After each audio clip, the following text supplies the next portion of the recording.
Mr. Modi handed over the ceremonial gavel to Brazil's President Luiz Inácio Lula da Silva, initiating the process of transition of the president's chair for the next round of the G20 in Brazil. A 6.8 magnitude quake struck 72 kilometers southwest of the tourist hub of Marrakech in Morocco, wiping out entire villages in the hills of the Atlas mountain range.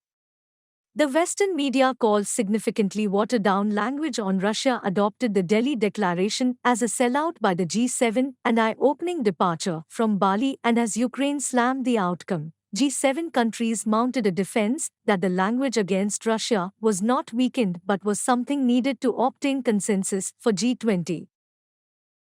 In her forward to India's external debt, a status report 2022 to 2023 released earlier, Ms. Sitharaman cited India's external debt of $624.7 billion at March end, with a debt service ratio of 5.3%, is within the comfort zone.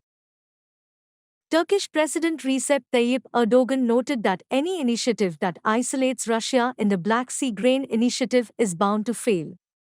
Prime Minister Fumio Kishida noted India as an indispensable partner in the Indo-Pacific and is keen to develop deeper defense cooperation to ensure maritime security in the region. In 2017, Uttarakhand became the first state in the country to legalize cannabis cultivation. At present, Himachal Pradesh is taking steps to legalize cannabis, hemp, cultivation in the state. Growers are upbeat and optimistic about getting an economic boost. The Telemetry, Tracking and Command Network, ISTRAC, in Bangalore successfully performed the third earthbound maneuver of the Aditya L1 spacecraft, India's first space-based mission to study the sun in the early hours of Sunday. The Indian Railways has decided to maximize the utility of its prime lands abutting railway stations by replacing decades-old sparsely distributed buildings with multi-story structures. The initiative is part of the mission to develop major railway stations and surrounding areas as city centers.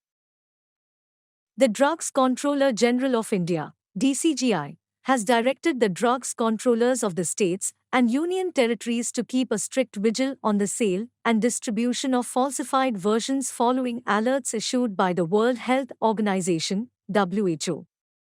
The center has sought comments from sector stakeholders and consumer advocacy groups by 5th October on matters related to regulating insidious e-commerce trade practices, known as dark patterns.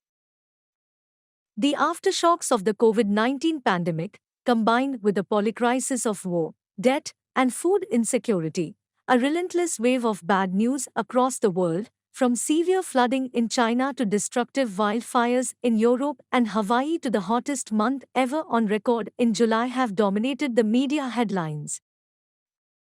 Section 69 of the proposed Bharatiya Nyaya Sanhita, BNS, 2023 identifies sexual intercourse of consensual nature based on false promise of marriage as an offense.